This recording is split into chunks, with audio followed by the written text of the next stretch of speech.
My name is Sirisha sir. I am studying second BBA Honors. First of all thank you so much sir నాకు ఇంత మంచి opportunity ఇచ్చినందుకు. మా కాలేజ్లో టోటల్గా 6,500 అబౌవ్ స్టూడెంట్స్ ఉన్నాం సార్. సో మా అందరికీ ఎడ్యుకేషన్తో పాటు స్పోర్ట్స్ అండ్ అదర్ యాక్టివిటీస్ మీద కూడా చాలా ఇంట్రెస్ట్ ఉంది. కాకపోతే అది ప్రూవ్ చేసుకోవడానికి సరైన ఇండోర్ ఫెసిలిటీస్ ఏం లేవు సార్. సో మీరు ఇది కొంచెం అర్థం చేసుకొని మాకు ఒక మంచి ఇండోర్ కాంప్లెక్స్ అనేది అరేంజ్ చేశారంటే, స్పోర్ట్స్ కాంప్లెక్స్ అనేవి అరేంజ్ చేశారంటే మా స్టూడెంట్స్ అందరం కూడా మంచిగా స్పోర్ట్స్లో కూడా ముందుకు వెళ్ళి మేము ఏంటో ప్రూవ్ చేసుకుంటాం సార్. అలాగే మా కాలేజ్లో లైబ్రరీ చాలా బాగుంది సార్. కాకపోతే ఎగ్జామ్ టైమ్స్లో మేము ఎక్కువ టైం అక్కడే స్పెండ్ చేస్తాము. కాకపోతే ఒకేసారి ఎక్కువ మంది వెళ్ళి చదువుకునేంత స్పీషియస్గా అయితే లేదు సార్. సో దాంతోపాటు ల్యాబ్స్ అండ్ లైబ్రరీకి కూడా కొంచెం హెల్ప్ చేస్తారు, కొంచెం పెద్దదిగా చేస్తారని ఆశిస్తున్నాం సార్. Thank you sir. ఇక్కడ లైబ్రరీకి వెళ్ళి చదువుకున్న వాళ్ళు చేతులు పైకెత్తండి. బాయ్స్ తక్కువ చేతులు పైకెత్తుతున్నారు, గర్ల్స్ అందరూ చేతులు పైకెత్తేశారు.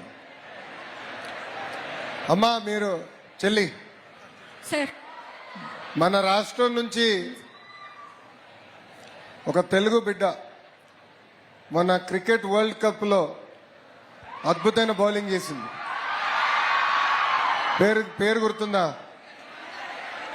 శ్రీచరణి సార్. శ్రీచరణి అద్భుతంగా బౌలింగ్ చేసి లాస్ట్ ఫైనల్స్ లో మనకి కప్ వచ్చే విధంగా చేసింది. సో శ్రీని నేను పర్సనల్గా కలిసాము. అదేవిధంగా రాష్ట్ర తరఫున కూడా ఆమెకి ఆర్థికంగా సుమారుగా 2.5 కోట్ల రూపాయలు రాష్ట్ర ప్రభుత్వం ఆమెకు అందజేసింది. వైజాగ్ లో ఆమెకు ఇల్లు కట్టుకునేదాన్ని కూడా భూమి కేటాయించాము. ఆమెకి ఏకంగా ప్రభుత్వ ఉద్యోగం కూడా అందించే బాధ్యత రాష్ట్ర ప్రభుత్వం తీసుకుంటుంది. ఇక్కడ ఇవన్నీ మీకు ఎందుకు చెప్పానంటే, ఇక్కడ చాలా మంది పిల్లలకి స్పోర్ట్స్ లో పైకి రావాలని కోరిక ఉంటుంది.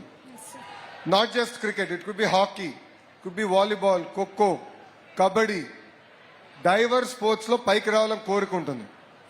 అందుకే స్పోర్ట్స్ అనేది ఒక గ్రాస్ రూట్ మూవ్మెంట్ గా ఉండాలని బలంగా నేను నమ్ముతున్నాను. So Sap sports authority of Andhra Pradesh ద్వారా ఒక గ్రాస్ రూట్ లెట్ మూమెంటం చేయాలనేది ఒక లక్ష్యంగా మేము పెట్టుకున్నాము. దానికి స్కూల్స్ నుంచి అక్కడనే పిల్లలకి ఆప్షన్ ఇస్తున్నాం. మీకేం కావాలో చెప్పండి అని. క్రికెట్ కిట్ కావాలా, వాలీబాల్ కిట్ కావాలా, లేదంటే కొంతమంది ఆర్చరీ కూడా తీసుకుంటున్నారు. సో మీకేం కావాలని మేము తెలుసుకుని మేము ఎక్విప్మెంట్ అందించే బాధ్యత తీసుకుంటున్నాం. మొదటి విడత మీకు అది చేశాము. Going forward definitely in colleges also I will push sports infrastructure complex అంటారా, లేదంటే స్టేడియా అంటారా, what ever the name might be, నేను ప్రిన్సిపల్ గారికి చెప్తాను. It is my responsibility. I talk to sir, I will get it done for the students sir. Thank you sir. మీలాగే మీ voice కూడా చాలా sweet గా ఉంది సార్. థ్యాంక్ యూ చెల్లి. 1 second అమ్మా. You ask the second question. Library గురించి అడిగారు. Actually నేను లైబ్రరీకి వెళ్ళి రావాల్సింది, but I was running late, అందుకే ఇక్కడ ఫస్ట్ వచ్చాను. ఈ ప్రోగ్రామ్ అయినా డెఫినెట్లీ నేను లైబ్రరీకి వెళ్తున్నాను చెల్లి. I will go see the library. కావాల్సిన ఇన్ఫ్రాస్ట్రక్చర్ ఒక ఫేజ్ వారిగా I will develop it for you. Sir, లైబ్రరీతో పాటు కొంచెం ల్యాబ్స్ కూడా sir. I will go through it అమ్మా.